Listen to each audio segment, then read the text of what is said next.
Hello, and welcome to episode 45 of Intercultural Insiders. My name is John McGraw, and I help newcomers, expats, and businesses connect across cultures to succeed in less time and pain. I am the founder of Hyaku Coaching, which is dedicated to helping you create your pathway to success in a new culture.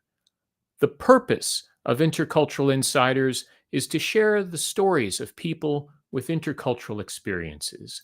So if you're feeling isolated or lost, you can hear something from the guests' experiences that could help you, even if it's just a reminder that you're not alone. Today is part one of a two-part conversation with Tanvi Sukhija, and I'm very excited to talk about her and to share what she has to say with everyone. But as always, I have some announcements to make first. First of all, coming up tomorrow evening at 7 p.m., I will be a guest on Cafe New Canadians with host Shruti Dargan and top LinkedIn career development coaching voice Sweta Regmi on the topic Increase Your Employability as a Newcomer to Canada. If you're new to Canada and looking for a job, or immigrating soon and want to arrive prepared, then register for this session of our virtual talk show, Cafe New Canadians, to get employment advice from our expert panelists. And I'll share the link to that here on the screen so you can use the QR code to register for this. And on this episode of Cafe New Canadians, you'll get employment advice from Sweta and myself, where we'll talk about what to include and avoid on your resume, how to advertise your skills and capabilities, exhibiting communication expertise and initiative taking, ways to network with industry professionals, how to leave a lasting impression on employers and recruiters, and ensuring that your career is future proof. So I am ecstatic to be a panelist on this episode of Cafe New Canadians with such a prominent panel member, Sweta Regmi. I think if you are not only looking for employment, but if you are even in a job already and you are looking to advance, then it's this episode and the contents that will come up, I think, are essential for you to view. So that is tomorrow evening, 7 p.m. Eastern Time. Again, you can follow this link to register to participate live. And it will also be live on the New Canadians YouTube channel. So make sure to join in and take in all of the knowledge and ask your questions and have an opportunity to learn there. And with that said, let's get into part one of the conversation with Tanvi. So Tanvi Sukhija has 10 years plus of experience in project management, corporate training, human resource development, coaching, and adult teaching domains, such as a certified career coach, success, relationship, and women empowerment coaching with expertise in neurolinguistic programming. She also has extensive experience in the field of human resources, talent management, and coaching with a focus on project management and leadership. So there are a number of things that we discuss in both parts of our conversation. Some of the things that we talk about today include the power of coaching and Tanvi's transition from teaching to coaching and how it was driven by her desire to give back to society. Embracing diversity. So growing up in India, a melting pot of cultures and religions, Tanvi developed an innate understanding and tolerance for diversity, which serves her well in Canada. Resilience and grit. Tanvi believes in viewing challenges as opportunities rather than obstacles. And the two-way street of immigration. Tanvi compares immigration to a marriage where both sides need to give and take. So there is a lot to take in with this part of the conversation with Tanvi. And as always, this interview is pre-recorded, but Tanvi is live in the chat. So she will be there to comment and answer your questions. So please feel free to ask questions and comment during the interview. Use this as an opportunity not only to connect with Tanvi and myself, but also with other audience members. As I've mentioned in the past, it's a great opportunity to start your networking. If networking is new to you or it's something that feels a little strange, which often it does for many newcomers to Canada who are not used to that way of connecting with people. So I encourage you to do that. And by making yourself visible in the chat, that's a way for others to learn about you and reach out to you as well. I mentioned previously in the past that there was at least one person I know of, as a result of participating in the chat, was able to get a job opportunity. So you never know what may come, what opportunities might come in terms of networking just by participating here. And I encourage you, and you can see that Tanvi has already started to participate in the chat here. So I encourage you, start off by posting where you're joining us from, and just post that to let us know that you're there, that you're participating. And then let's get into part 2 of the conversation, or rather, part 1. Part 2 is next week. Let's get into part 1 of the conversation with Tanvi Sukhija. Tanvi, could you tell us a little bit about yourself? Hello, John. Thanks for having me over. And about me, I have been a jack of all trades through my life. Starting off, I had my career teaching the management graduates, and then moving forward, got an inclination towards coaching and understood the intricacies of neuro-linguistic programming, became a neuro-linguistic programmer, then took a great shift and a leap of faith in my life while pursuing my doctoral degree, had shift in my career, moving across the demographics and the boundaries, shifted to Canada for a while, thinking about the newer prospects of life. And currently I'm heading 2 projects, which are women-based projects funded by the Government of Canada with a non-profit organization in the GTA. I can see that you've had a number of experiences. I'm curious, what prompted you to change fields? So exactly, the baseline of all the fields stands the same. I was into teaching and aligned itself with the coaching, tried to merge the 2 scenarios and try to bring something great for the universe, of course, in a bigger perspective, but a smaller perspective, always the inner circle, which we are trying to cater to. And the underlying factor wanted to do something for the world altogether, for all being taken from the society and being a constant consumer of all the services. I wanted to give back something to the society, so decided to patch up on something like coaching. And yes, that is very rewarding. The revelation has been great. It's been a rewarding career altogether. And yes, it's not been a great shift. It's not a paradigm shift, but it's been more of a realignment. I like how you put that, a realignment. The fact that you're helping newcomers is quite significant because, as you are someone who has immigrated to Canada as well. So maybe you could talk a little bit about some of your earlier experiences while you were in India, being exposed to different cultures and different ways of thinking. So India, we have a virtue of having a huge population, being averse to all kinds of population coming in from all the cultures, all the countries. They say every 7 kilometers, you've got to change the culture when you actually get to see India. So we were always open to the open diversity, the kind of inclusion. That was an innate capability to understand the intricacies of what exactly did it mean? What did diversity mean? We did not know we were actually living it, being in a diverse culture, actually learning about the secularism since the start. Our preamble stated that we are a secular country, having so many religions, so many cultures come together, have a good amalgamation of all the kinds of people. So probably it was an innate thing we were growing together with. We were fortunate enough to have an environment where we were tolerant enough to understand where people came from, what kind of experiences they're bringing on the table, and what's exactly going in that space. So now, it wasn't that kind of a hardship when actually transitioning.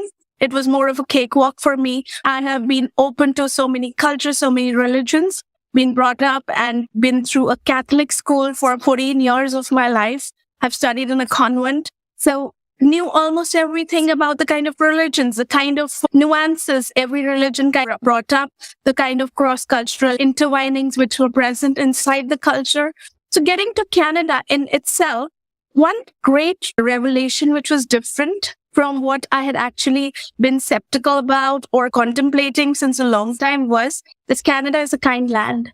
It just embraces everyone who's here. It's a great immigrant population. Everybody has come up with a kind of crests and troughs in their lives. And those crests and troughs somehow merge together somewhere. And we are realigning ourselves into the diverse population which is present here itself as well. So probably the connection between the kind of Indian population we had seen is probably replicated at a micro level inside Canadian land as well. So I've been fortunate enough to get through people, understand them, and it's been a great journey so far, John. Fantastic. In terms of coming here and contributing to that diversity, what is it that you feel, whether it's newcomers or those who were born and raised here in Canada, can do to contribute to that, to make it even better? Great question, John. This is something which I probably feel we come from a space of where any guest is considered a god when in our own homeland. So whenever you have a guest coming over, we have a tendency to embrace the guest as our own. So understanding that thing more, I probably felt that's a takeaway as well, that it takes a baggage when you're landing into some country. But the fortunate part of the story is that Canada is an immigrant country. So getting together with so many spaces, getting together with so many beautiful minds, the one package with the person who's coming, who's thought and made a conscious decision to land into a new land, especially Canada. The one thing which you should carry along with the baggage is the tenacity and the grit. You're coming with that kind of tenacious want to settle up, to embrace the country as your own. Once you've landed, the ball goes into the court of the person, the Canadians per se, who've been trying to get you through inside the land. I've been actually noticing it very precisely that Canadians already have this kind of a culture. They're helping the people get into it and actually gel up with the kind of scenarios which are present. And what more they can do is probably move forward with the same kind of thought process. They already have spaces for us in the government positions. They already have spaces for us when it comes to having the basics intact, be it having a SIN number or standing in the queues alongside. Canada has been embracing the people since a long time now. So the only thing to build upon the infrastructure and have it an even more eased process when it comes to having new people inside the land. I'm not just talking about the South Asian communities. We have people from Ukraine. We have people from Afghanistan. We have people coming in from Syria. And government has already been doing a lot. And so talking about the basic Canadian culture of embracing people, it's been great. The infrastructure is already laid out. What I probably feel is that the infrastructure just needs to grow. And we now consider ourselves to be half Canadians, and we could contribute more towards the same, and it could become a cakewalk for all of us here. We could have all the people coming in. Together we can. And that's what I've always been by. The African phrase which says Ubuntu, and it says that I am because we are. That's the first interaction I remember with you two. That, of course, if we are here, we are taking through the positives of this land. It's our duty, it's an obligation to provide back to. Yes, we actually feel ourselves obligated and in that space to help when people are coming inside. There are so many things in what you've just said. I'd like to hear a little bit more about perseverance and grit, and maybe you can define that a little more. I've heard some of that from Angela Duckworth's book in particular. Maybe you can expand on that and what that means to you. This is Shakespeare's thought that adversities would never come as one. They would come in battalions. If you actually term it as your life is throwing at you something, some new phase, some new culture, some new stuff which is coming your way, should be taken up as an opportunity rather than a challenge. So that's the basic definition of resilience to me. For me, the grit actually is that you have that kind of perseverance to stand through the test of the times. When it comes, you should be less of a consumer and more of a maker. When it comes, when everybody in the world probably has this little 1 ounce of this thought process that you are to be less of a consumer and more of a giver, then it becomes easier to actually get into it. That's the kind of definition I give to the kind of grit which you need when you're changing the boundary. When you're coming in, you need to understand that there is already a nexus of people who are already been there, who've been here for the longest of times. Respecting their culture is one, which I would always bring forward, and trying to get in as soon as possible. Getting the transition to be easier is what perseverance is. You're ready to give all yourself out to be a person who's contributing the maximum. That's how perseverance grows, and that's how you're feeding the seed of perseverance to nurture it, to bring it to the forefront. What you're suggesting with the giving is almost, in a sense, the opposite of what some people might imagine when they think about perseverance or toughness. So what else could you say to that? Because I'd like to hear more about that. I would always say it's more of an inner circle. Rather than it being an outer circle, it's what is present inside you. You're reflecting something which has been nurtured inside you for the longest time possible. It's an impeccable set of learnings you've had over time, which you're trying to unconsciously implement. People might not go by the same version of it, but trust me or not, John, it's been a tested and tried method that if the perseverance inside you, it's an inner circle, it's an inner work. If you're working inside on it for the longest time, unconsciously that it'll come implemented fully inside your lives, inside the kind of deeds we've been performing, and inside the kind of action we are taking through the lifetime. So that perseverance needs to grow. It's more of a flow than a static symbol. It's more of a delayed gratification phenomenon, wherein you will have to be happy about the hardships and be celebratory about the finer little things which have fallen in your stride after a while. So talking about developing that flow towards that delayed gratification, well, how could one go about developing that flow to lead to that perseverance? That's, again, a very good connectivity to what the Gen Z represents itself to be. There's a center, the reward center inside the brain, which is a dopamine center, which has been over-equipped with the kind of consumption we are making these days, with the kind of social media presence, with the kind of accomplishments, the feats, which we have actually put down for ourselves. We have enlisted it for ourselves. I consider myself to be a Gen Z that way because we're anyways living in their generation. So that's something which I always feel that the reward center needs to be aligned in accordance to what is the need of the world today. Your dopamine needs to be regulated, needs to come down to a certain realigned level, wherein it is not a problem for the people who are surrounding you. It is not a problem for your brain. It is not a problem for the inner sense to actually retrieve information and understand the things around you better. So that's the kind of thing which you really need to work upon when it comes to building up the resilience, building up the grit, having something great, having a great accomplishment. Need to regulate the dopamine reward center inside the brain and have a good structure and a strategy and architect something which has a great legacy, architect something which is scalable, architect something which becomes a model example for the people who are following us. Unconsciously or consciously, you've always got a set of people who look up to you. So that's where I feel that intrinsic reward system and the extrinsic reward system inside the brain, which a person gives to himself or herself over the time, needs to get completely in pace with the kind of the world which we are living in. I think a lot of that comes with an adjustment in your mindset, which I greatly appreciate. Perhaps you might be able to give a small example from your own experience or someone that you know. Where this an anecdote would be a father and a daughter conversation, which I've always brought forward. And father actually wants to tell the daughter what exactly happens when adversities or the kind of situations which strike in your life.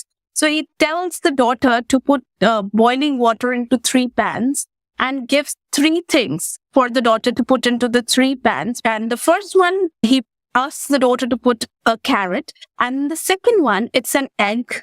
And in the third one, he asks the daughter to put some coffee bean.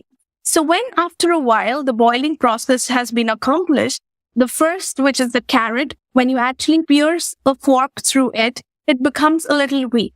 Put out an egg, it has become harder. And the coffee beans, what does the daughter see is that the coffee bean aroma has been put all through the water, a different kind of a nectar which has come forward.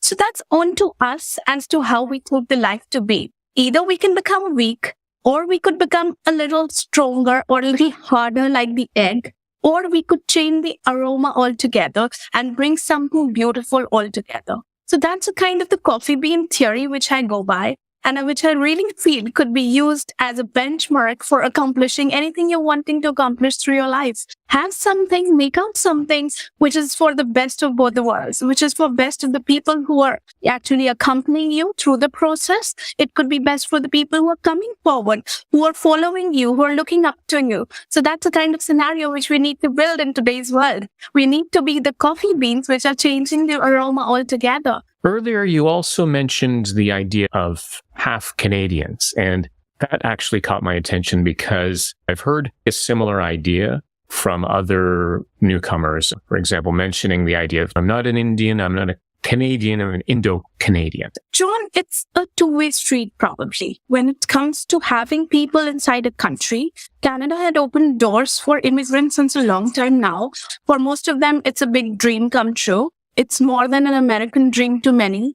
It's like on a higher pedestal when you talk of a dream of immigrating to another country. I think Canada would be the first preference when anybody would think about getting through another demographics, or you're trying to change the type of country you're already staying in.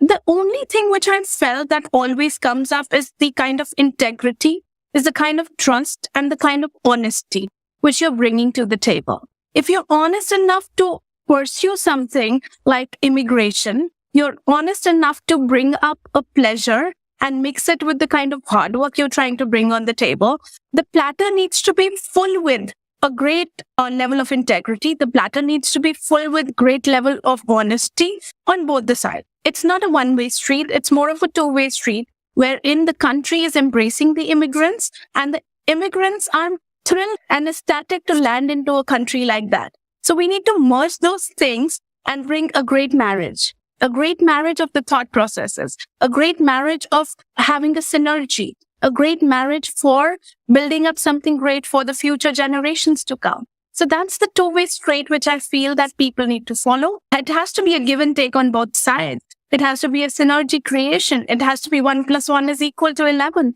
So that 11 creation takes a long time. That's the kind of deal which we need to come in with. The kind of diversity, the kind of equity, the inclusion practices Canada has been following are already great enough for people to merge into and transition into the culture as easily as possible. There is so much more that we can accomplish if everyone is contributing and we're bringing in different lived experiences, different viewpoints, different ways of thinking. As you may know, the motto of Toronto is diversity, our strength. Yeah.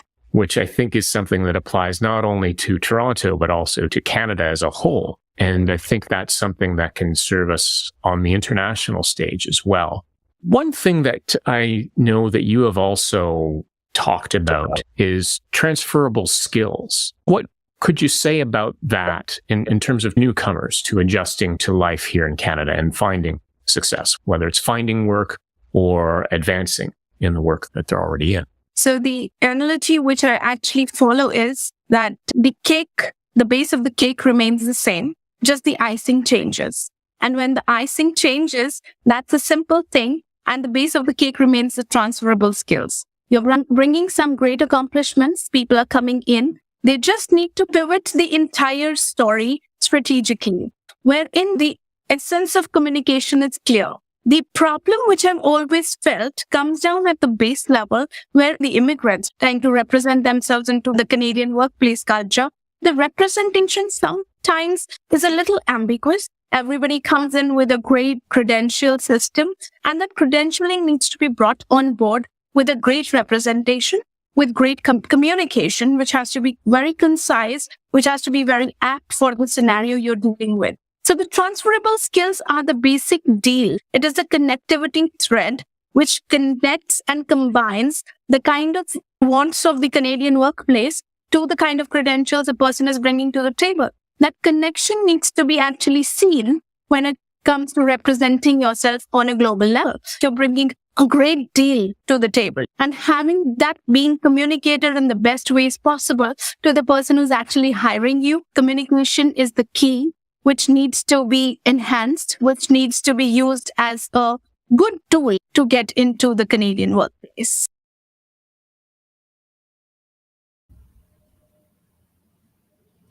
And that was part one of the conversation with Tanvi Sukhija.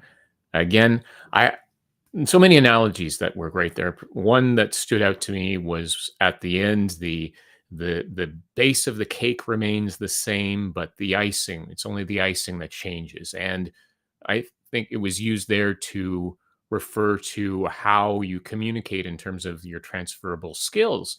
But I think this also can apply in terms of adapting to any culture or any situation, really, because it sounds similar to an analogy that I heard from another person some time ago about the idea of wearing a dress, wearing a fancy dress for a special occasion. Could be one way of how you address or how you adapt to a situation, but underneath you're still the same person. And then when you're home, you dress in other clothes that are more comfortable. But throughout all of that, you're the same person. It's just how you are presenting yourself in different situations and adapting, whether it's in terms of the way you communicate your transferable skills or how you communicate with other people based on cultural assumptions or cultural adjustments, and being able to not only have that difference, but being able to merge and to learn and to grow from those ways, and maybe even enhancing yourself underneath from that growth that comes from adapting to different situations. So again, great conversation with Tanvi, and really looking forward to sharing part two coming up next week. So just another quick reminder again about the episode of Cafe New Canadians that I will be participating in tomorrow. So please join in for that. Again, you can register for the QR code here. That's at 7 p.m. Eastern Time. So again, an opportunity to hear the host, Shruti Dargan, and also top LinkedIn career coaching voice, Sweta Regmi, who will be my fellow panelist. So really looking forward to that. Join in, learn more, ask questions. It's a great opportunity. And of course, we've got coming up, well, I should also mention Intercultural Insiders Info, which is the official newsletter for the Intercultural Insiders show. It's available on LinkedIn. So you can subscribe by following the QR code here. Again, it's the best way to keep informed about upcoming episodes, upcoming guests, and the topics that will be discussed. Again, Intercultural Insiders Info, you can subscribe by following the QR code here. And of course, that is bringing us up to the end of today, but I have to talk about part two of the conversation with Tanvi coming up next week on September 27th at 12 p.m. Eastern Time. So in this episode, we will talk about a number of topics, continuing on about the idea of the ripple effect and how Tanvi stresses the importance of leaving a positive impact on others. Also, the power of volunteering.